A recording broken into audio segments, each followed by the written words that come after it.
오늘 말씀해 보면 하나님께서 아론에게 너의 제사장 직분 이렇게 지켜라. 그리고 너의 삶에 내가 이런 일을 행하겠다라고 하시는 주의 말씀입니다. 저는 오늘 말씀을 묵상하면서 그게 하나님께서 주신 은혜가 7절 말씀에 보시면 7절 하반부 중반 이후에 보면 하나님께서 아론과 아론의 아들들을 향하여 뭐라고 말씀하시냐면 내가 제사장의 직분을 너에게 선물로 주었은즉 이렇게 말씀하고 있습니다. 저는 이 말씀이 오늘 우리 성도들에게도 귀한 은혜가 된다고 믿습니다. 하나님께서 아론을 부르시고 그와 그 후손들을 제사장으로 섬기도록 하셨지요. 그런데 여러분 제사장의 이 직분을 살펴보면 한편으로는 굉장히 영광스러운 일이기도 합니다.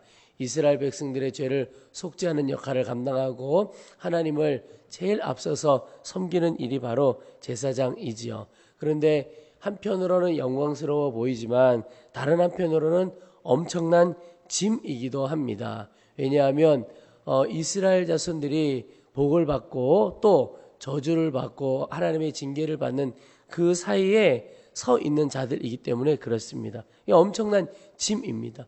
또 하나 그것이 그들에게 부담이 될 수 있는 것은 그들 스스로 무엇을 하고 싶고 또 되고 싶고 이런 것 이제 다 내려놓아야 한다는 것입니다. 그러니까 이미 태어날 때부터 그냥 태어나 보니까 아론의 후예들이에요. 그러면 이 사람들은 다른 것 할 수 있는 게 없고 그냥 제사장의 직분을 감당해야만 하는 것입니다. 이게 그들이 가지고 있는 엄청난 짐이기도 하지요. 그런데 여러분 짐이라고 생각하는 것과 선물이라고 생각하는 것이 얼마나 큰 차이를 가지고 오는지 모릅니다. 주님께서 우리에게 주신 직분도 똑같습니다. 보통 직분이라면 교회 안에서 목사요, 또 장로요, 권사요, 집사요 이런 것들을 직분이라고 생각하기가 쉽습니다. 그런데 교회 안에서만 직분이 우리에게 있는 것이 아니라 우리에게는 맡겨진 여러 가지 직분이 있습니다. 가정에서의 직분이 있습니다. 아내의 직분이 있고 남편의 직분이 있고 또 부모의 직분이 있고 자녀의 직분이 있는 것입니다. 일터에서도 우리가 가지고 있는 직분이 있습니다.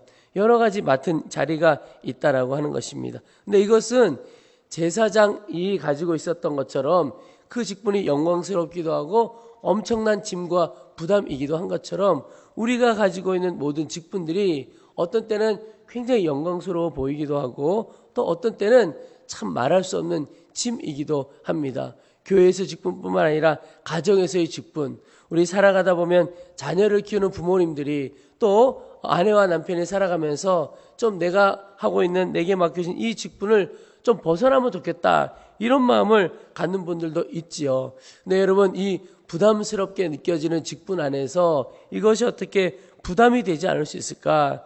오늘 말씀에 하나님께서 주신 이 직분이 선물로 주신 것이다. 여러분 짐으로 주는 것과 선물로 주신 것은 엄청난 차이가 있는데 선물로 주셨다는 것은 그 안에 기쁨이 있다 이런 뜻이죠. 여러분 직분이 짐이기도 하지만 다른 한편으로는 놀라운 선물이고 그 안에 기쁨이 있다는 사실을 우리가 꼭 기억하면 좋겠습니다.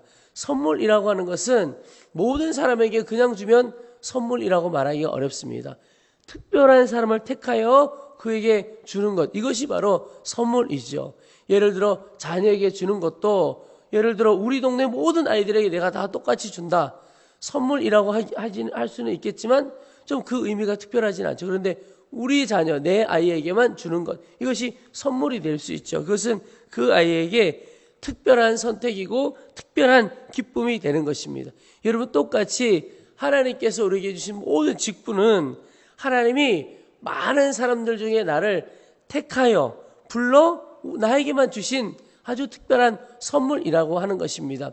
우리 가정의 남편, 우리 가정의 아내 그것은 어떤 많은 사람들에게 다 똑같이 주신 직분이 아니고 우리 가정에는 나를 주님께서 특별히 택하여 남편으로 세우시고 아내로 세워주신 하나님의 선물인 것입니다. 그래서 내가 이 직분을 향하여 먼저 하나님 앞에 선물로 주셨다는 것을 기억하고 그 선물로 주신 것을 기억하면서 기쁨으로 받는 것이 중요합니다. 그럴 때 짐이 아니라 하나님 안에 이것이 선물이고 참 기쁨이구나. 우리가 그 직분을 대하는 태도와 마음이 달라지게 되는 것입니다. 여러분, 우리가 짐으로 느껴지는 직분을 하나님 안에서 선물이구나, 기쁨으로 받게 되시기를 축복합니다. 또 하나, 오늘 이 7절 말씀에 보면 그 직분을 하나님께서 친히 지켜주신다는 데에 너무나 놀라운 은혜가 있습니다. 7절 마지막 부분에 보면 내가 제사장의 직분을 너에게 선물로 주었은즉 거기 가까이 하는 외인은 죽임을 당할지니라. 이 성소에서 제사장의 직분을 섬겨가는 이들은 오직 아론과 그 후예들입니다. 그들에게 맡겨진 아주 특별한 자리이죠. 그런데 그 외에 다른 이들이 아론과 아론의 아들들이 감당하는 그 일을, 이 성소를 가까이 하게 될 때는 죽임을 당하게 될 것이다. 여러분, 이 말은 하나님께서 우리에게 직분을 선물로 주셨으면 그 직분을 감당할 힘도 주시고 감당하도록 그 직분을 지켜주신다는 것입니다. 여러분, 때로 사단이 우리의 마음을 흔들어 놓을 때가 있습니다. 우리의 직분 내어 던지고 싶고 그만두고 싶고 이거 제대로 할 수 있을까?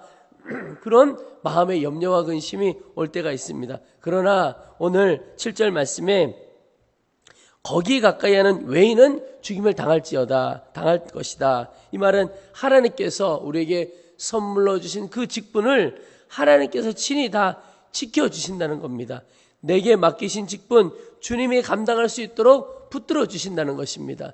여러분, 이것이 우리에게 은혜가 되기를 축복합니다. 염려하지 말고 담대하며 주 앞에 나아가는 것이죠. 주께서 지켜주시니까 여러분, 내게 맡기신 모든 직분 주님께서 친히 이루어 가시고 지키실 것에 대한 분명한 믿음으로 오늘 우리에게 맡겨진 직분 그 자리 있는 곳에서 다 감당할 수 있기를 바랍니다.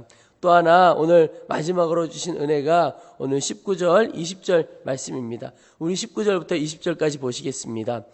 이스라엘 자손이 여호와께 거제로 드리는 모든 성물은 내가 영구한 몫의 음식으로 너와 내 자녀에게 주노니 이는 여호와 앞에 너와 내 후손에게 영원한 소금 언약이니라. 여호와께서 또 아론에게 이르시되 너는 이스라엘 자손의 땅에 기업도 없겠고 그들 중에 아무 분깃도 없을 것이나 내가 이스라엘 자손 중에 내 분깃이요 내 기업이니라. 오늘 이 앞부분의 모든 말씀을 한마디로 요약하면 아론과 아론의 아들들에게 이스라엘 백성들이 헌물로 드린 것들 중에 그들의 몫이 딱 정해져 있다는 것입니다. 근데요, 이 아론과 아론의 아들들에게 있어서는 땅과 분깃, 기업이 없었습니다. 같은 의미로 쓰는 것인데 이스라엘 각 지파들은 너희는 여기 땅, 너희는 저기 땅. 우리 민수기 앞에 공부하다 보면, 묵상하다 보면 어떤 지파는 요단강 동편에 어느 쪽, 어떤 지파는 요단강 서쪽에 어느 쪽, 이렇게 땅들을 다 나누어 줍니다. 그런데 아론과 그의 아들들에게는 이 땅이 없었습니다.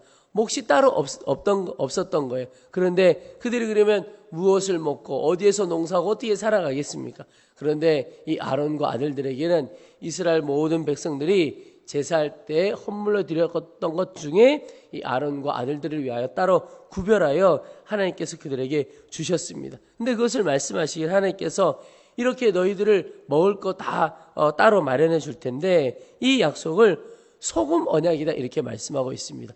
여러분, 소금은 변하지 않는 것이 소금이죠. 우리가 음식 변하지 않도록 마련할 때 쓰는 것이 소금인데 이 말은 하나님께서 반드시 변하지 않고 지켜주시겠다 그 약속입니다. 그러니까 아론과 아들들의 삶에 먹고 사는 것 이것 주님께서 다 책임져 주시겠다. 그리고 참 놀라운 말씀이 20절에 너는 이스라엘 자손의 땅에 기업도 없겠고 그들 중에 아무 분깃도 없을 것이라. 아무것도 그들이 농사하고 목축하여 살아갈 게 없다는 겁니다. 그런데 내가 하나님께서 이스라엘 자손 중에 내 분깃이요 내 기업이니라. 여러분, 엄청난 말씀입니다. 하나님께서 친히 너의 기업이 되시고 분깃이 되시겠다. 그 말은 하나님께서 아론과 아들을 불러주신 것이라면 그 아론과 아들들의 삶을 다 책임져 주시겠다. 그들의 기업이 되시겠다. 여러분, 하나님께서 우리의 기업이 되신다면 더 필요한 것이 없겠고 부족한 것이 없게 되는 것입니다. 그래서 오늘 우리가 가져야 할 믿음 중에 하나가 우리를 부르신 이가 다 공급하신다는 것입니다. 선교사님들이 아무 도움도 없이 도움의 손길도 없이 오지로 하나님만 의지하고 나아갈 때 갖는 믿음이 바로 이런 것입니다. 나를 부르신 분이 하나님이시라면 부르신 이가 공급하시고 채워주신다. 부르신 이가 책임져 주신다는 겁니다. 그래서 여러분 오늘 우리에게 맡겨주신 귀한 사명을 감당할 때, 직분을 감당할 때 염려할 것 없겠고 두려워할 것 없겠습니다. 오직 맡겨진 자리 충성됨으로 기쁨으로 감당하면 되는 것입니다. 왜냐하면 우리를 불러신 주님께서 우리를 그 부르심의 자리를 지켜주실 뿐만 아니라 그 부르심의 자리에서 일을 하고 감당할 수 있도록 다 필요를 채워주시는 하나님이시기 때문에 그렇습니다. 여러분 우리에게는 오직 하나님만이 우리의 분기시고 하나님이 우리의 힘이시고 소망이십니다. 그분이 우리의 모든 것을 책임져 주시고 지켜주시고 붙들어 주시는 것이죠.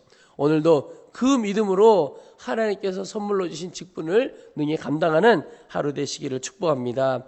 우리 이제 말씀을 붙들고 기도하겠습니다. 우리 두 가지 기도의 제목을 붙들고 먼저 간절한 마음으로 기도하겠습니다. 하나님, 내게 주셨던 모든 직분들 이제는 부담스럽게 여기지 않고 하나님의 선물임을 믿고 기쁨으로 감당하도록 도와주시옵소서. 또한 우리를 여러 가지 직분으로 불러주신 주님께서 우리의 그 직분을 지켜주시고 감당할 힘을 주시고 하나님께서 모든 것 채워주시는 분이심에 대한 분명한 믿음을 주셔서 염려하고 두려워하지 않고 담대함으로 믿음으로 이 모든 직분 능히 감당할 수 있도록 도와주시옵소서. 우리 주님의 이름을 한번 부르고 간절한 마음으로 기도하겠습니다.